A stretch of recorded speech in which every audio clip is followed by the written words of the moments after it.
Bonsoir à tous les empathes. Nous allons voir les 5 choses qui font qu'on peut dire qu'on est un empathe. Alors, la première chose, je vous l'ai déjà donnée tout à l'heure, c'est qu'on est sensible et émotif. C'est-à-dire que les émotions sont quand même très fortes et très souvent on a des émotions. On appelle ça être à fleur un peu de peau. Bon, oui, ça peut être interprété comme ça. Mais le problème de dire à fleur de peau, c'est qu'on a l'impression qu'il y a une susceptibilité derrière. Or, ce n'est pas vrai. Il y a des hypersensibles en pâte qui sont simplement qui ont des émotions, mais ça ne veut pas dire qu'ils vont surréagir. Ils accueillent leurs émotions, tout simplement. Et ils expriment ce qu'ils ressentent. Et ça, c'est quand on arrive à bien gérer justement ce côté émotionnel. En deux, on déteste les hypersensibles, parce que j'en fais partie, bien sûr. Donc, on déteste le mensonge et l'hypocrisie. D'ailleurs, certains empathes, donc là, je définis à la fois l'hypersensibilité, mais surtout la partie empathique de l'hypersensibilité. Donc, pourquoi on déteste, on parvient d'ailleurs très souvent à cerner les hypocrites, la fausseté et le mensonge. C'est la raison pour laquelle on les trouve souvent intolérants ou même blessants. On y reviendra là-dessus, hein, parce qu'il y a des effets miroirs de certaines personnes.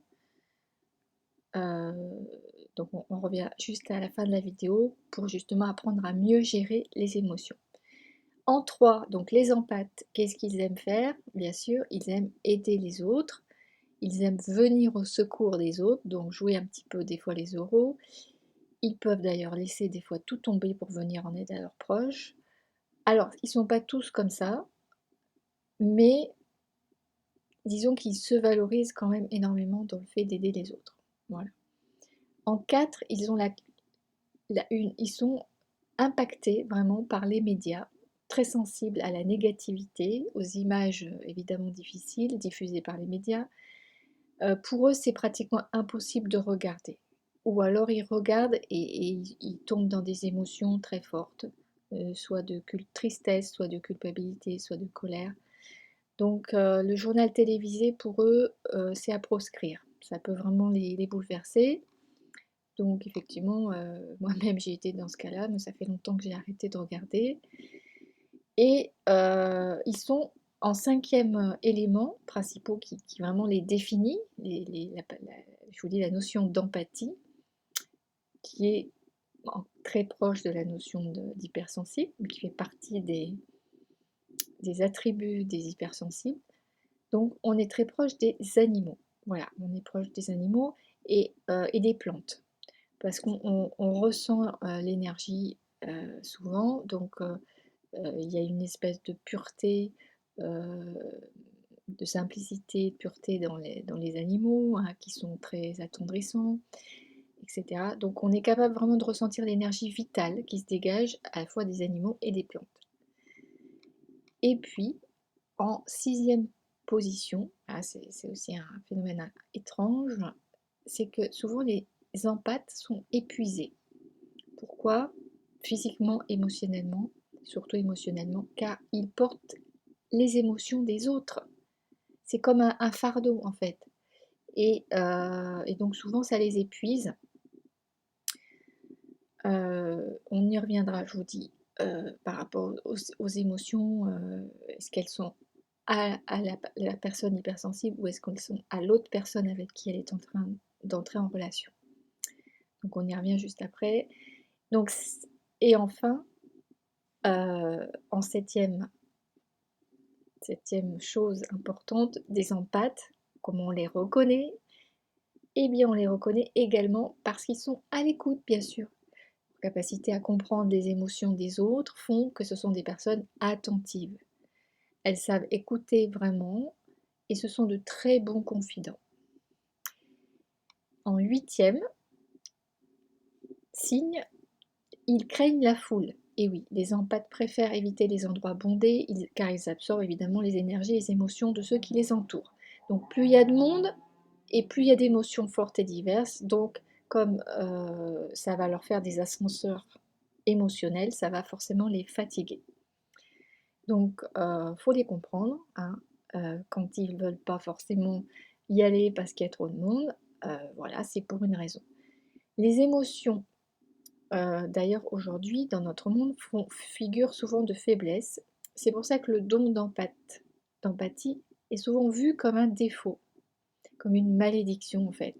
Donc, si vous vous reconnaissez en tout cas dans ces caractéristiques d'empathe, vous pouvez apprendre à vous protéger de cette empathie un peu envahissante afin qu'elle ne devienne pas une fatalité épuisante, mais un réel atout. Et comme ça, vous garderez que la partie positive de l'empathe.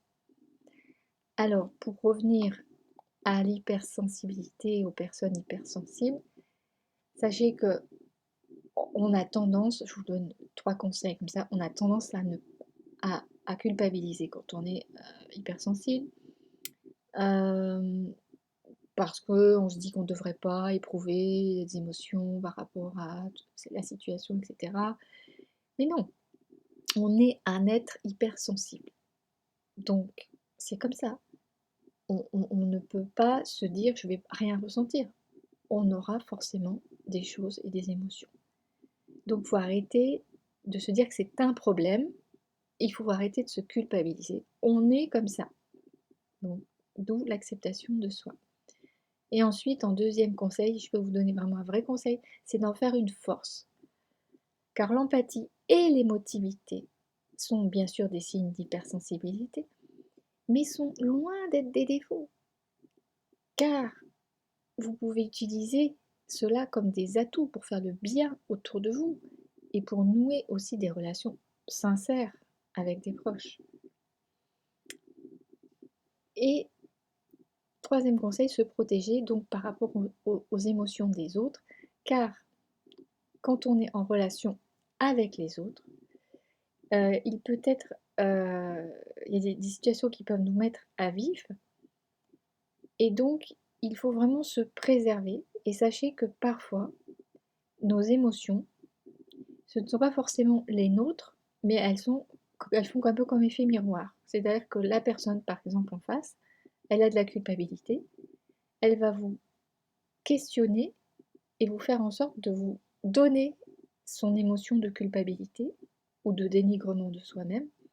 Du coup, vous allez vous sentir coupable, vous allez vous sentir inférieur, comme si on vous sabotait votre estime de vous-même, alors qu'en fait, c'est à elle, ça appartient à elle. Ce qu'il y a, c'est que dans son énergie, elle va vous refiler le bébé, simplement par son questionnement, etc. Parce qu'elle-même ne veut pas voir son problème, donc elle va vous le refiler. Parce que quelque part, les êtres qui sont hypersensibles sont un petit peu comme ils ont une certaine pureté.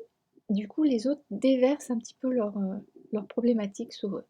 Donc ils peuvent poser des questions, mais avec une certaine énergie, etc., qui fait qu'ils vous donnent leurs émotions, en fait, refoulées, qui sont à l'arrière-plan. Donc vous allez servir d'effet miroir, mais vous allez être épuisé à la fin, parce que cette culpabilité, elle ne vous appartient pas, elle appartient à l'autre.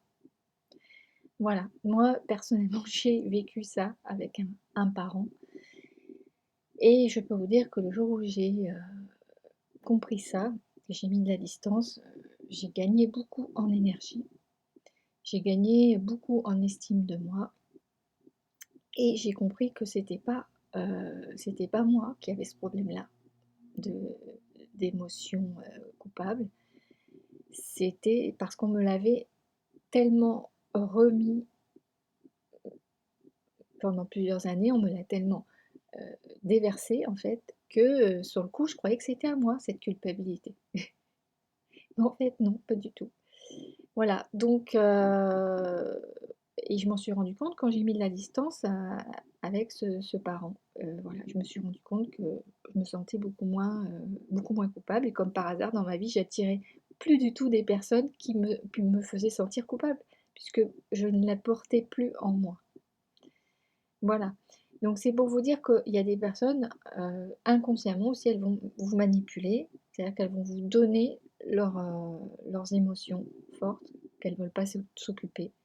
Il y a souvent, ça va avec la culpabilité, c'est certain. Ça va aussi avec la colère, mais ça va avec la culpabilité. Et donc, bah, vous allez prendre ça dans vos bagages, alors qu'en réalité, c'est pas vous. Bah, j'espère que toutes ces signes pour l'empathie vous ont aidé et vous ont permis de mieux vous comprendre, parce que c'est le but. Et que cette vidéo vous a simplement ouvert les yeux sur des tas de choses dans la manière dont vous fonctionnez. Et vous voyez, on peut voir et se protéger également, de manière à mieux vivre cette hypersensibilité, tout simplement, et de mettre en place des choses après, d'aller trouver en soi des ressources, une fois que justement on n'a plus cette culpabilité, qu'on a amélioré son estime de soi. À ce moment-là, il est beaucoup plus facile d'aller chercher ces ressources, ces zones de talent pour les développer. Parce que souvent, les hypersensibles ont cette capacité justement de s'adapter et de rebondir, cette capacité d'être résilient et d'avoir des ressources importantes. Ils l'ont, donc autant en profiter, n'est-ce pas, pour les mettre, les développer dans leur vie. À très bientôt, les hypersensibles et les empathes. À bientôt.